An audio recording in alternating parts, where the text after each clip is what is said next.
Hi friends, welcome to my channel. நம்ம சேனலில் இன்றைக்கி புடலங்காய் வச்சு எப்படி பொரியல் செய்கிறதுன்னு பார்க்க போகிறோங்க. இது செய்கிறதுக்கு ரொம்ப நேரம் ஆகுதுங்க. 5 நிமிஷத்துலேயே ரொம்ப ஈஸியாக செய்திடலாம். இதோட ஹெல்த்துமே ரொம்ப ஜாஸ்தியாக இருக்குங்க. இதுக்கு முதல்ல நல்லா பிஞ்சு புடலங்காவாக எடுத்துக்கோங்க. ரொம்ப முத்தெல்லாம் வாங்கினீங்கன்னா ரொம்ப உள்ள நார் நாராக இருக்கும். அதனால் வாங்கும்போது கொஞ்சம் பிஞ்சாக இருக்கிற மாதிரி பார்த்து வாங்கிக்கோங்க. இப்போ புடலங்காவை பீல் ஆஃப் பண்ணிடலாம். நிறைய பேர் தோலோடு போட்டு சமைக்கணும்னு சொல்லுவாங்க. அந்த மாதிரிலாம் செய்யக்கூடாதுங்க. கண்டிப்பாக புடலங்காய் பீல் ஆஃப் பண்ணிவிட்டு தான் சமைக்கணும். ஏன்னா இதில் பூச்சிங்கள்லாம் நிறைய ஜாஸ்தியாக ஏறி இருக்கும். அதனால் கண்டிப்பாக ஸ்கின்னை நல்லா பீல் ஆஃப் பண்ணிவிட்டு ஒரு தடவை கழுவிடுங்க. கழுவிட்டு அதுக்கப்புறமா இந்த மாதிரி நறுக்கிக்கலாம்.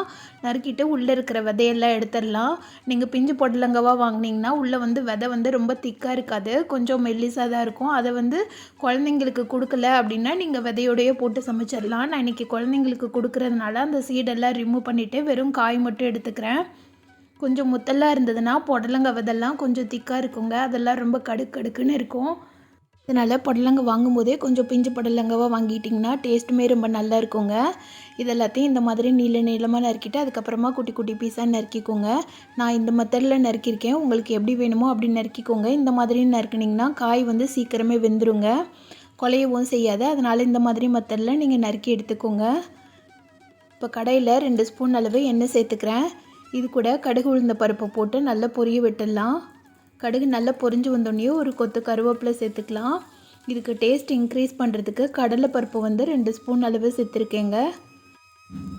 கடலைப்பருப்பு கோல்டன் ப்ரௌன் ஆகிற வரைக்கும் நல்லா வறுத்துக்கோங்க. இதை வறுக்கும்போது மீடியம் ஃப்ளேமில் வச்சு வறுத்திங்கன்னா கரெக்டான அளவில் வறுபடுங்க. இது கூட பெரிய வெங்காயம் 1 குட்டி குட்டியாக நறுக்கி வச்சுருக்கேன், அதை இது கூட சேர்த்துக்கலாம். இது கூட காரத்துக்கு 2 பச்சை மிளகாய் மட்டும் சேர்த்துருக்கேன். காஞ்ச மிளகாய் சேர்க்காதீங்க. காஞ்ச மிளகாய் சேர்த்தா டேஸ்ட்டு மாறிடும், அது மாதிரி கலரும் சேஞ்ச் ஆகுங்க. அதனால் பச்சை மிளகாய் சேர்த்துக்கோங்க. வெங்காயம் கருகாதபடிக்கு வறுத்துக்கோங்க. அப்போ தான் புடலங்காயோட அந்த கலர் மாறாமல் இருக்கும். வெங்காயம் ஓரளவுக்கு நல்ல கலர் சேஞ்ச் ஆரம்பித்த உடனே நம்ம எடுத்து வச்சுருக்கிற புடலங்காவை சேர்த்துடலாம். புடலங்காய் ஆல்ரெடி தண்ணி காய் தாங்க, அதனால் ரொம்ப தண்ணி சேர்க்கக்கூடாது. இப்போ இதுக்கு தேவையான அளவு உப்பு சேர்த்துட்டு தண்ணி கொஞ்சமாக தெளித்து விடுங்க. காய் முங்குற அளவுக்குலாம் தண்ணி தெளிக்க வேண்டாங்க. காய்க்கு 3/4 பங்கு அளவு தண்ணி தெளித்தாலே போதுங்க. அதுலேயே காய் நல்லா வெந்து வந்துடும். புடலங்காயிலே இருந்துமே கொஞ்சம் தண்ணி விடும், அதனால் தண்ணி ரொம்ப ஊற்றிடாதீங்க.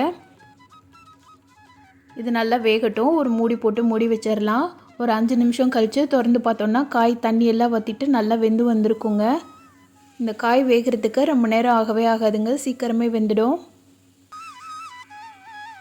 இப்போ இது கூட ஒரு கைப்பிடி அளவு தேங்காய் பூசு துருவி வச்சுருக்கேன், அதை சேர்த்துக்கலாம். இது ஃபுல்லாக ட்ரை ஆகிற அளவுக்கு விட்டுடாமல் ஓரளவுக்கு நல்லா மாய்ஸ்டராக இருக்கிற வரைக்கும் நல்லா பரட்டி எடுத்துக்கலாம். தேங்காய் பூ சேர்த்தோன்னே சிம்மில் வச்சுட்டு நல்லா கிளறி விடுங்க. தேங்காய் பூ எந்த அளவுக்கு நல்லா சுருண்டு வருதோ அந்த அளவுக்கு சீக்கிரம் கெட்டு போகாமல் இருக்குங்க. தேங்காய் பூ போட்டு நல்லா கிளறி விட்டுட்டோன்னா சூப்பரான புடலங்காய் பொரியல் எப்படி 5 நிமிஷத்தில் ரெடி பண்ணிட்டோம் பாருங்கள். நம்ம சேனலில் இந்த மாதிரி 5 மினிட்ஸ் ரெசிபி ஓரளவுக்கு போட்டிருக்கேங்க. பாருங்கள், பார்த்துட்டு பிடிச்சிருந்ததுன்னா நம்ம சேனலுக்கு லைக் பண்ணி சப்ஸ்கிரைப் பண்ணிவிடுங்க. என்னோடய புது சேனலுங்க இது, நான் புதுசாக ஆரம்பிச்சிருக்கேன். உங்களோட சப்போர்ட் இருந்தால் தான் நான் சேனலை க்ரோ பண்ண முடியும். அதனால் மறக்காமல் சப்ஸ்கிரைப் பண்ணிவிடுங்க.